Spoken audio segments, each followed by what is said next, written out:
Good morning, good morning, good morning. Lisa Wells here. How are you feeling? How are you feeling within yourself at the moment? How are you feeling today? It's a very important question to ask yourself, especially when you're looking to overcome overeating and binge eating behaviors. And they're just behaviors, they're not who you are. Okay, so when I was writing to my subconscious mind this morning and I was doing my journaling and all that, I felt really empowered, and I wrote that I empower myself through this. Right, I empower my way through this is what I wrote. But it just means that I'm at that point now where I can empower myself. Hi Shirley. So lovely to see you here. Your support is phenomenal. Thank you. So I'm in a place of empowerment now. Whereas when you're stuffing your face, instead of facing your stuff, you're disempowered and you're allowing the food to overtake you and it's overrunning you.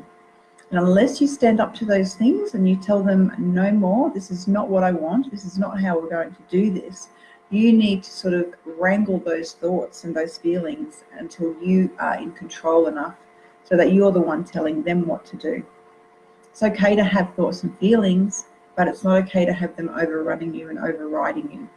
So it's your job to override those thoughts and those feelings. So the ways that you can empower yourself is you need to go within and you need to face yourself emotionally. Like, what are you feeling?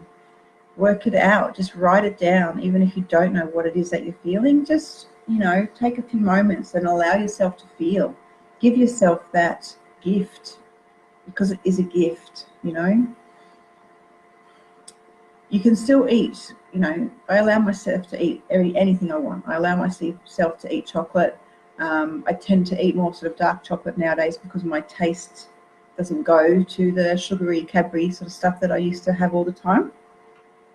And it's just building up this inner strength within us that we can rely upon instead of sort of just acting unconsciously. Like, I used to just kind of reach for the thing after lunchtime and I would stuff my face. But now, through making more conscious choices and decisions, and to consciously stop and sit with myself and allow myself to feel what I'm feeling and write about it, acknowledge it, it passes through.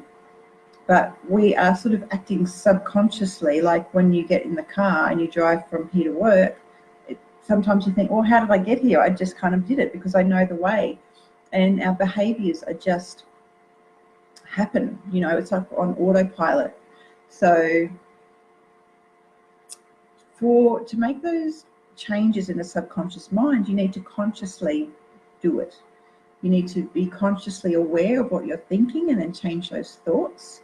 You need to sort of consciously interrupt the pattern that's on automatic pilot.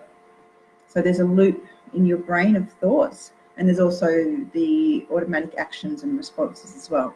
So to be conscious of that, which just means, you sort of bring your awareness into that moment. So for example, I used to be in the kitchen a lot on my own making dinner, and I used to sort of have toxic thoughts about that. And then that moment that you catch yourself having those thoughts, that's when you are in awareness. You've caught that thought and you've become aware of that. And that's the golden moment when you have that choice. And that's when you can empower yourself and make a choice, a different choice, a choice that is more in alignment with what you actually want. And it doesn't always work out, but the more you practice it, like any muscle, the more you practice it, the more you'll get better at it and the easier you remember it, because you're relearning a new way of being, and it takes time. And the more you can absorb yourself in the new way of being, the quicker that sort of new neural pathways will create in your brain. So this is how you can empower your way through emotional eating, by creating that awareness, becoming aware of your patterns, your thoughts, your actions, your behaviors. And once you're aware of them, then you can set in place the new ones. So I hope that's been helpful. And I know this works because this is how I overcame 10 years of food addiction. And that wasn't much fun, but I can tell you that I'm having a lot more fun now. I've got a lot of freedom in my life. Now that I'm not, I'm facing my stuff instead of stuff in my face, I've got a lot more time to do other things and enjoy myself a lot more. So I'm enjoying food. I have healed my relationship with food, and ultimately that heals our relationship with ourselves as well. So keep up the good work, and you are here in this group because you want change, and I know that you can do it. And you know, just a little bit every day, just do a little bit every day. So write to yourself a little bit every day, or feel what you're feeling just for, you know, a few moments every day, and just build it up, and build up that inner strength, because it is in you, and you are stronger than that food, and you are stronger than those thoughts. And I think you're fabulous. And I'd love to hear from you. Have a comment, reach out. Hi, Marianne. I can see what's that, a thumbs up. How you doing? Thank you so much. And I'll talk to you soon. Bye.